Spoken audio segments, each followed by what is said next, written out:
Again. Just to give you a heads up, I'm here. I'm almost ready to get on camera. I'll be back in a minute. All right, cool.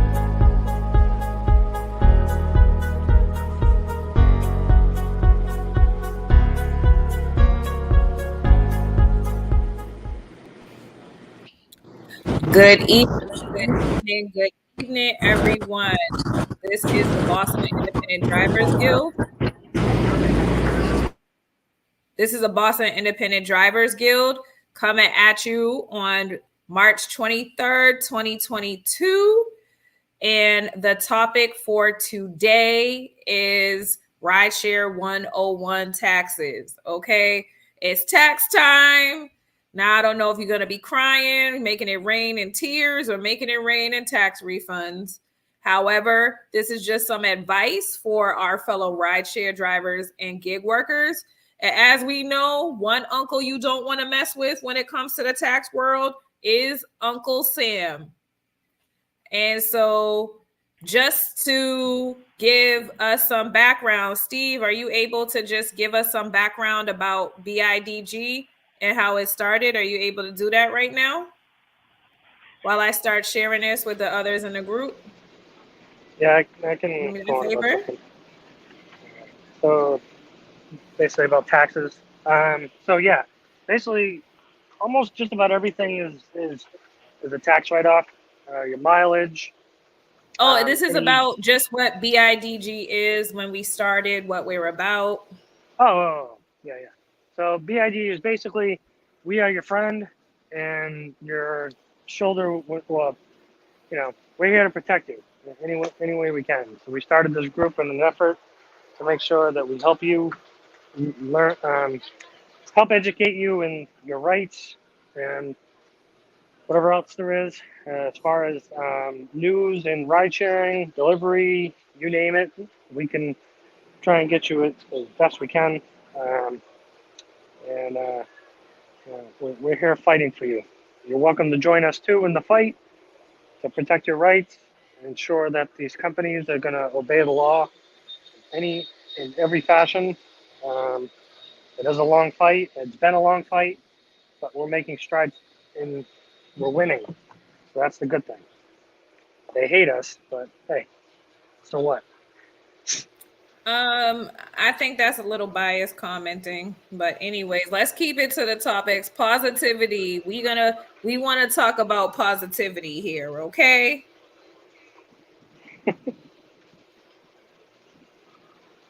Just keeping it real. Okay. Thank you so much for that introduction. And we started in 2018. It was a group of drivers. We have one of the original, one of the original founders of the organization here. And, we just came together because we saw that we had the same issues as drivers and gig workers, helping gig workers, and that together we are stronger. And so my thing is, a lot of people have questions about taxes. We've actually had people that didn't know sometimes you get more than one 1099 from Uber and Lyft, or if you're doing a lot of, different things, people don't know. And it's understandable. And so we just want to make sure, and we're going to put a disclaimer up here. I am a tax preparer. I passed my IRS test to prepare taxes. I have a PTIN, but each and every client situation is different. So please reach out to a qualified, and I say qualified tax professional, someone that specializes in rideshare or small business taxes, because sometimes you could have a CPA and they're just trying to get as many tax returns done, and they're not taking the TLC, the time and the care and individualized attention that you need for your business. I've seen it happen, especially with helping drivers apply for the PPP. And the idle loans, and we don't want that to happen to anyone. It's kind of crazy. We want everybody to eat, everybody to be okay. And so just to let you know, so usually you're going to get a 1099, whether it's a 1099, it's called an NEC, a 1099 miscellaneous, a Yeah, 1099K. 1099K, whatever it is for some of our livery drivers that take debit cards and credit cards. You'll get your 1099 from Stripe. I know I do Cash App, whatever it is. And also what's really important is that end of the year summary that's from Uber and Lyft. Because from what I find looking at drivers end of year summaries and looking what's on their 1099s, it doesn't always add up. There's always a discrepancy. And usually the 1099 end of year summary is extra. Another thing is Uber and Lyft don't take taxes out for you. Some drivers have thought that taxes are taken out for you. That is not necessarily the case. When you're a 1099, you are what they call an independent contractor or a self-governed business. And so once you get that 1099, that makes you a business owner.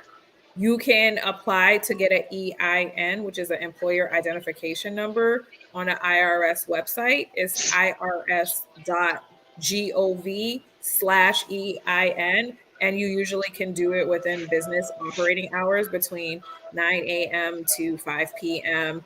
Eastern Standard Time. And so with that 1099, you get to write off something called write-offs and deduction. And one of the things you could write off mileage, or you could write off expenses for your car. You usually can't do both. It's either one or the other, but you can also write off the tolls, those fees, whether it's express pay fees, the service fees, whatever Uber is taking, Lyft is taking their cut of, Amazon is taking their cut of, you want to write off. Another thing that's really important as well is that you're going to get that 1099 and they're reporting to the IRS. Like, let's say I've seen a driver's tax return, they made over $100,000. But once you deducted the fees that Uber and Lyft took out of them, their car expenses, their mileage, they were actually in the red. It actually ended being up negative. So that's another thing you have to watch out for. It's kind of like you're robbing Peter to pay Paul and everything. And also your tax preparation, fees are deductible.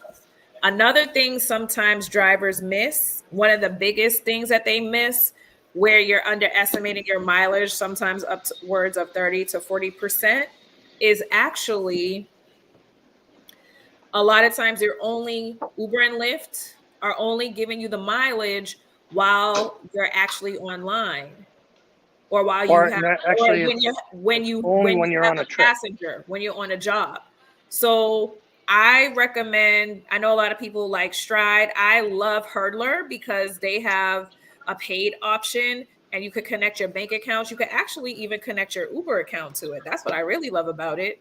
And at the end of the year, they'll actually do your taxes for you. And it's such a great tool. It's one of my favorite things to do.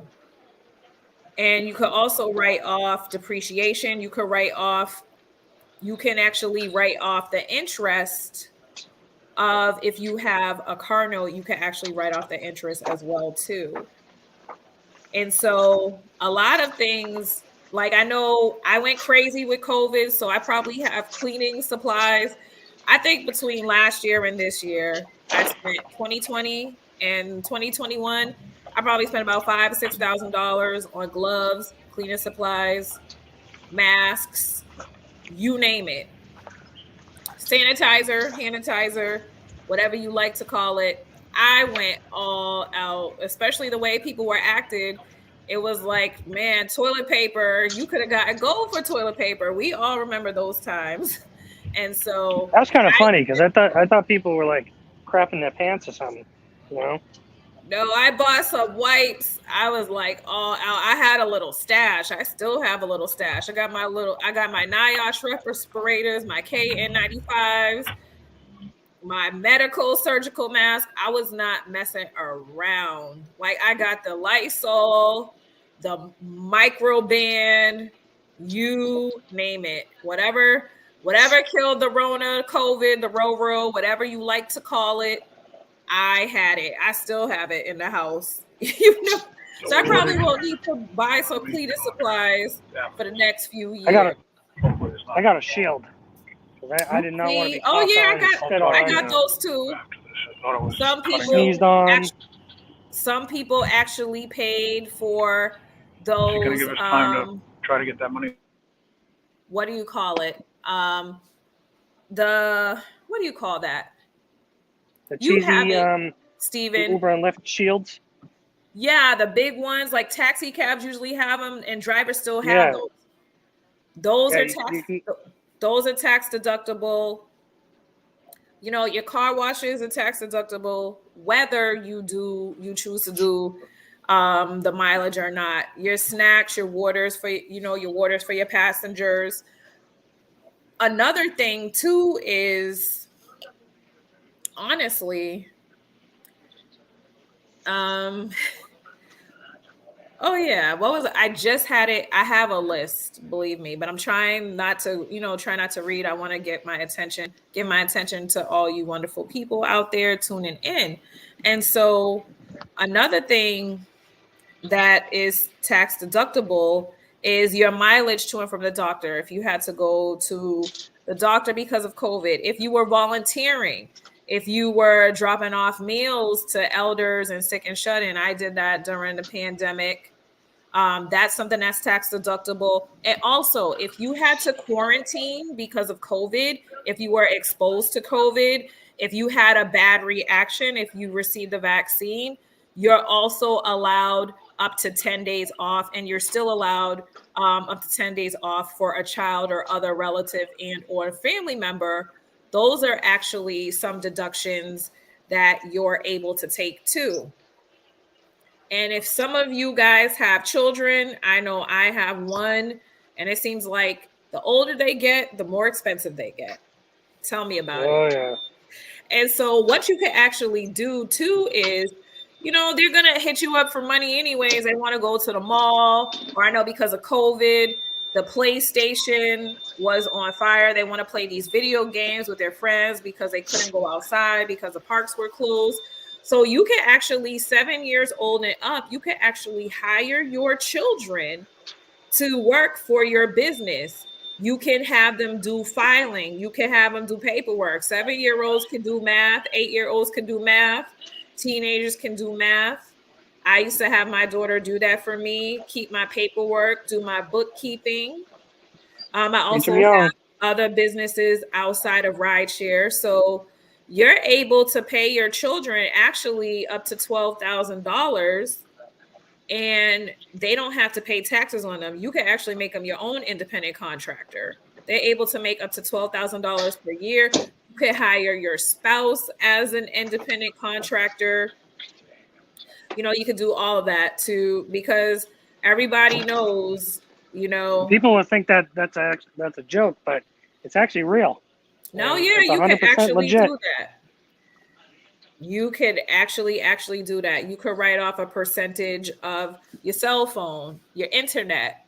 I have Pandora for the passengers. When I used to drive, I actually used to have a streaming cable service and have a pad for the passengers to actually watch. So that was also tax deductible, having the cable in the car for the passengers to watch as well. If you have to travel. Okay, let's do talk. if you have like Play Octopus and Elfie in the back, that's a great chance to get you added income too, to Yeah. offset those taxes too. And they'll be sending you a 1099 at the end of the year. So, Yep. you could write that off too. But those are tax breaks that most people don't realize. Even parking. When I pay to park, that's tax deductible. You have to go to another state to drop off a passenger. One time that happened to me, it was in the middle of the night. If you have to stay in a whole, your travel expenses for going way out of town, those are things that are tax deductible as well. Legal You and want to be nice professional and services. Some of us, like me, we have our businesses in an LLC. So we have an FEIN. That's $520 to the state of Massachusetts every year. Some of us have corporations. I had to pay an attorney to do my articles of organization, and to do all of those things. That costs money. Having a business bank account, all of this costs money. Even if your livery, advertising, your business cards, all of those things cost money. Your office expenses, I'm just trying to tell you. Also, wages and insurance other than health, too. That's also tax deductible. And so, does anyone else have any other things that are tax deductible? yeah, there's quite a few other things like if you need floor mats in your car, Mm-hmm. windshield wipers. Mm-hmm. Let's say a light bulb goes out in your car, headlights, any type of uh, there's some maintenance you can do, but they're very particular about it. Um, Mm-hmm. And one of the so biggest things I want to explain to people, what's the most disallowed deduction, especially for small businesses, is the mileage. That's why you need an app like Hurdler or Stride. We gonna put a code so that everyone tuning in with us, watching us, can get a discount. We'll be able to get a discount to get that app at a discounted price. And they even said instead of going after these big multi-billion-dollar corporations, they're going to target little guys like you and me that are getting 1099s to see what to see what taxes that they can get. So it's really important. You want to make sure that you separate your personal mileage from your business mileage. Some people have separate cars. Some people, use the app oh and so yeah, in between. You really want to make sure, because that is one of the number one disallowed write-offs that the IRS disallows if you happen to be audited. And if you you have really, two like I said, cars, and the one uncle you don't want to mess with is Sam. And also, if you have that option to pay for that audit protection, pay the few extra, however many dollars it is, because it is worth the weight in gold. You don't want to have to hire an EA or a CPA or a tax attorney to represent you if you ever were to get audited. And being a small business owner increases your chances to get audited. So I just wanted to ask, has anyone ever had any tax nightmares with the IRS? I've seen yeah, drivers that have submitted. I asked them for their documents when helping them apply for the PPP, the Paycheck Protection Plan loans, or the Economic Injury Disaster loans. And I was like, well, I see this 1099 here, but this isn't on your taxes, you know? So does anyone have any tax horror stories that they would like to share with us? yeah. Has anyone ever owed Uncle Sam? Oh yeah. So Steve, you want I to got a go? tax levy. I had a tax Oh, levy, that doesn't so sound that's fun. not So, fun. so what happened? What happened with that?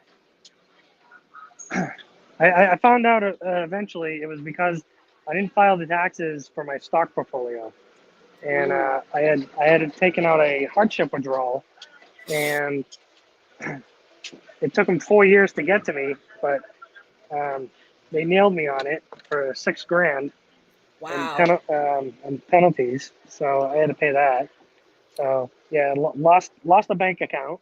Luckily, I have multiple bank accounts, so I can separate my personal money from my business money Mm-hmm. and whatever other business ventures I'm into. But yeah, it was not fun. You can Yeah. lose your bank account with the tax levy because they can take out all the money that's in your account to pay the levy, Mm-hmm.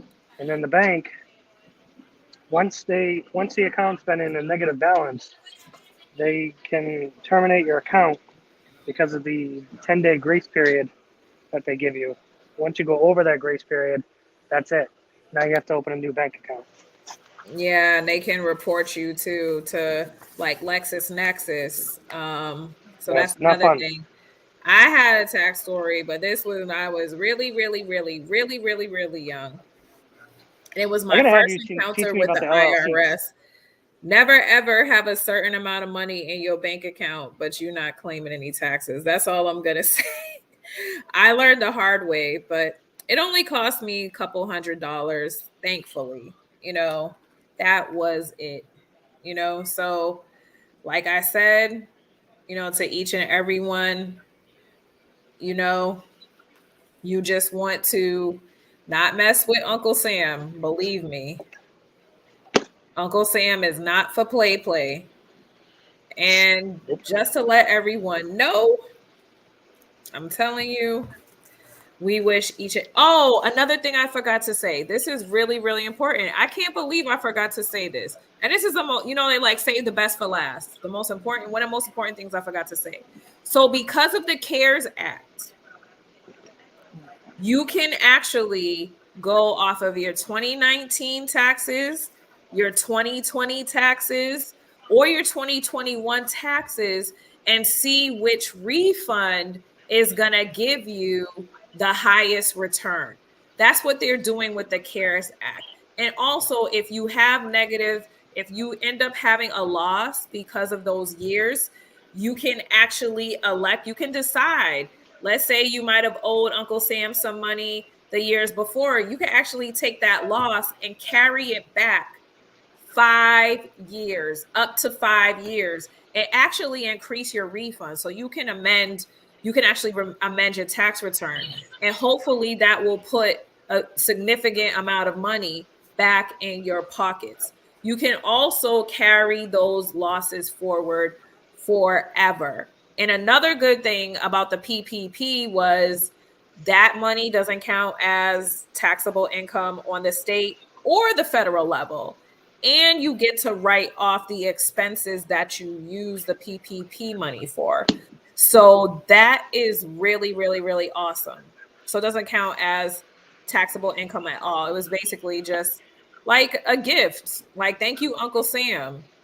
And another thing, if you Also, received grant money that outside of that PPP or economic injury disaster loan grant, the EIDL grant, you do need to claim that on your taxes because a lot of the grantors actually, I know I received a few grants during COVID because of COVID, and I have to claim that as income. And so that's why you really want to see a tax professional, because TurboTax isn't going to tell you that. I know they're not. And then you don't want, if you got a $10,000 grant or a $50,000 grant and the IRS is banging down your door, why? That might be why, because you had to fill out a W-9 in order to receive that grant money. So what were you going to say, Steve? the CARES Act also made us employees during that time period. Oh, yeah, it made us eligible for pandemic. Categories. It made us eligible for pandemic unemployment assistance, and a significant portion of that, I think it was $10,800. Actually, Yep. they actually deducted that too. So you got to they subtracted that from unemployment. So that's also something that could help you out as well.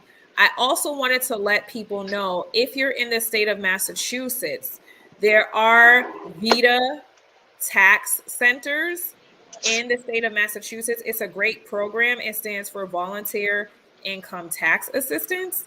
And I actually am working with that program in the city of Boston. They do offer, basic tax preparation. If you have more complicated tax preparation, they're not able to help you. But if you have like basic things, and if you made less than, I believe it's $57,000. Yep, $57,000 or less. And if you are disabled, elderly, they have translators. They are here to help you out. Why pay TurboTax all this money or Jackson Hewitt when you can have qualified professionals do your taxes for free? However, it's, they have a list of what they can and can't help with. And so I just wanted to share that resource with everyone. It is a resource available for middle and lower income earners in the state of Massachusetts. So does anyone have anything else to say? Yeah. Dave, are you itching to say something or no? Steve, you want to say I think something? you're pretty well covering everything. You kind of leave me speechless here. You're doing a good job, Beth. Dave's our treasurer, Well, so one he's going thing, to keep you in check. Dave is the treasurer of the organization. Okay, so he's the numbers man for the organization. You got to teach me. You got to teach me about these LLCs, because I've been looking into them, and there's something about them that I really, really am intrigued on, and I want to know more about it. Yeah, I mean, because as soon as that class, I'm able to next year, about livery. I'm starting my own business. Awesome. That's what we need. We need more entrepreneurs. We need more people to start their own businesses.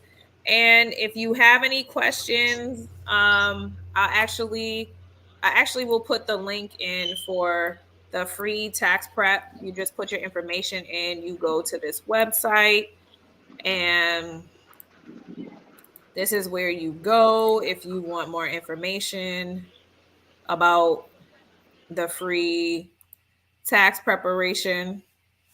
So it's a great resource. It's some great people. Hablamos español. I think. Oh yeah. I think they have Spanish.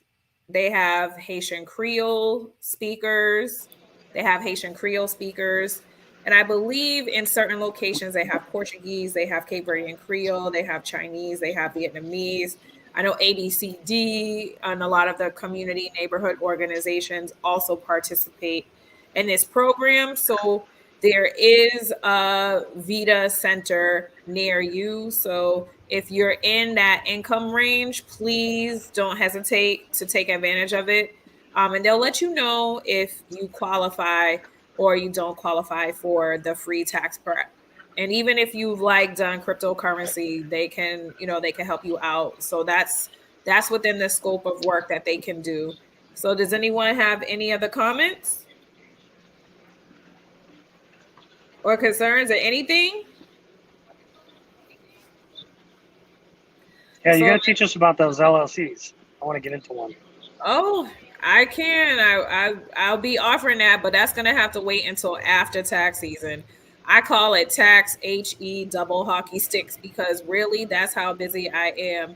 Almost forgot about this live stream tonight on StreamYard. Thank God for Google Calendar. That's all I can say. So thank you so much for joining with us. We will be posting the link also for Hurdle, and we'll repost the link for the tax prep. And if anyone is interested in also getting an EIN number, because honestly, you don't want to put your social security number on everything. So that's what an EIN number is good for. It protects you when you're not, It's connected to your social, but you don't have to use your social as a sole proprietor, or whether you have a corporation or an LLC, because we all know everyone's trying to steal identities out here. So thank you so much for joining us, and have a great rest of your evening. Bye.